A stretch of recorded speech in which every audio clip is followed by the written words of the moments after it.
Welcome to File 21. Heboh kemunculan seekor buaya dengan kondisi leher terjerat ban bekas di Sungai Palu, Sulawesi Tengah. Itu sebenarnya sudah tersebar sejak tahun 2016 silam. Sejumlah ahli dari dalam maupun luar negeri berdatangan untuk melakukan penyelamatan. Tapi sayangnya, banyak upaya itu tidak membuahkan hasil. Hingga akhirnya buaya itu berhasil diselamatkan oleh seorang pencinta binatang bernama Tili, warga asal Sragen, Jawa Tengah, seperti dikutip dari kompas.com. Soal ini sebenarnya terjadi beberapa kesimpang siuran. Ada yang menyebut namanya itu Hili, asal kota Palu, ada pula yang menyebut dengan nama Gili. Tapi nggak apa-apalah, siapapun namanya dari manapun asalnya, dia tetap orang Indonesia yang berjasa menyelamatkan satwa dilindungi ini. Yang sebelumnya tidak dapat dilakukan oleh para ahli satwa lainnya, termasuk beberapa ahli satwa dari luar negeri. Tapi kira-kira seperti apa ya ini perjalanan buaya berkalung ban dari awal kemunculannya hingga berhasil diselamatkan? Mari kita kupas di File 21. Awal buaya berkalung ban ini ditemukan. Buaya dengan kalung ban bekas di lehernya ini pertama kali muncul dan diketahui warga pada September 2016 silam. Berdasarkan pemberitaan di kompas.com, buaya itu muncul di Sungai Palu, Sulawesi Tengah. Saat itu buaya sudah mulai muncul dalam beberapa hari terakhir. Biasanya ia akan muncul ke permukaan untuk berjemur. Jika kondisi sungai sedang surut, maka keberadaan buaya tersebut semakin mudah diketahui dan nampak terlihat. Upaya penyelamatan oleh Panji. Salah seorang tokoh pecinta reptil, Muhammad Panji, yang kita kenal sebagai Panji Petualang, turun tangan mencoba menangkap buaya malang itu dan melepaskan jerat ban di sekitar lehernya. Panji turun langsung ke lokasi pada tanggal 21 Januari 2018. Tetapi upayanya belum membuahkan hasil. Buaya yang semula tengah berjemur di atas gundukan pasir itu kemudian langsung masuk ke dalam air ketika dihampiri. Dan ditunggu hingga sampai sore, buaya tidak juga menampakkan diri. Meski pencariannya di sepanjang sungai juga telah ditempuh dan dilakukan oleh Panji dan timnya saat dia bertugas. BKSDA Sulawesi Tengah gelar sayembara.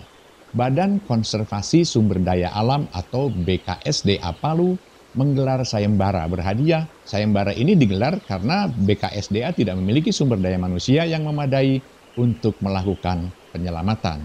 Ketika itu tidak disebutkan berapa besar hadiah atau imbalan yang akan diberikan oleh BKSDA tersebut. Tapi seperti usaha yang lain, usaha BKSDA pun tidak membuahkan hasil. Mendatangkan ahli dari Australia. Penyelamatan buaya ini dilanjutkan dengan mendatangkan ahli buaya dari Australia bernama Matthew Nicholas Wright dan Chris Wilson. Mereka mencoba menangkapnya dengan memasang perangkap sepanjang 4 meter, lebar 1,2 meter, dan tinggi 1 meter. Kemudian mereka juga menggunakan umpan seekor bebek untuk memancing kehadiran reptil purba itu. Teknik ini disebut sudah sering membuahkan hasil pada upaya penyelamatan yang mereka lakukan sebelumnya. Namun upaya itu belum juga membuahkan hasil. Perangkap yang dipasang justru malah menangkap buaya lain dengan ukuran yang sama.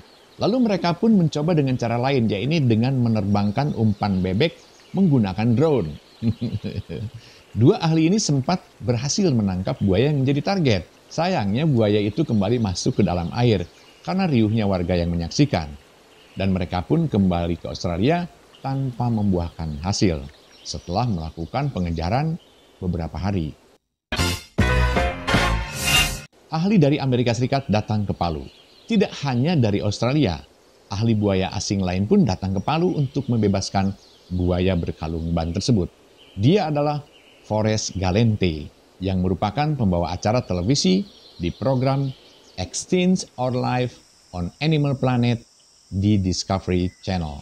Galante menyebut ia dan timnya akan mencoba banyak metode dengan menggunakan banyak alat yang sudah mereka bawa, seperti harpun, jaring, perangkap, tali, dan seterusnya. Metode juga alat tersebut sudah sering membuahkan hasil pada upaya-upaya penyelamatan yang dilakukan di Afrika, Amerika Selatan, Australia, dan sebagainya. Galante berada di Palu pada bulan Maret 2020. Namun karena pandemi COVID-19, Galante memutuskan untuk mengakhiri upayanya. dan akhirnya alhamdulillah diselamatkan oleh Tili dari Sragen. Setelah sejumlah ahli, baik dari dalam maupun luar negeri tak membuahkan hasil, buaya berkalung ban itu akhirnya berhasil ditangkap dan diselamatkan oleh warga Sragen, Jawa Tengah bernama Tili. Seperti saya ungkapkan tadi, nama penemu ini berikut asalnya simpang siur di berbagai media. Ada yang bilang Tili, ada yang bilang Gili, ada yang bilang Kili, ada yang bilang dari Palu, ada yang bilang dari Sragen. Tapi seperti saya sudah bilang juga tadi, whatever lah, yang penting terselamatkan. Penyelamatan itu akhirnya dituntaskan pada Senin 7 Februari 2022. Ini berarti sekitar 6 tahun setelah buaya itu muncul dengan kondisi berkalung ban. Dia menangkap buaya dengan cara memasang umpan yang diikatkan pada seutas tali. Tali itu diikatkan ke batang kayu yang besar yang ada di tepi sungai. Ini maksudnya agar memudahkan dia pada saat buaya itu kena kemudian ditarik, memudahkan untuk dia menarik. Tili mencoba menyelamatkan buaya ini dengan memasang beragam umpan, ayam, merpati, selama 3 minggu. Ia dibantu oleh warga sekitarnya dalam penyelamatan itu. Pada proses penyelamatan itu, buaya sempat lepas sebanyak 2 kali. Saat sudah memakan makanan yang diumpankan, hingga akhirnya berhasil ditangkap dan ditarik ke daratan. Setelah mencapai darat, Tili dan warga segera mengikatnya dan memutuskan ban yang melingkar di lehernya menggunakan gergaji, hingga akhirnya bisa terlepas. Saat misi ini sudah berhasil dituntaskan, buaya liar itu pun dilepaskan dari tali ikat dan langsung berlari menuju sungai dengan keadaan yang sudah terbebas dari belenggu ban bekas. Alhamdulillah. So that's it, kronologi buaya berkalung ban di Palu dan sosok pria Sragen yang menyelamatkannya. Nantikan artikel-artikel, kisah-kisah, dan video selanjutnya dari File 21. Salam.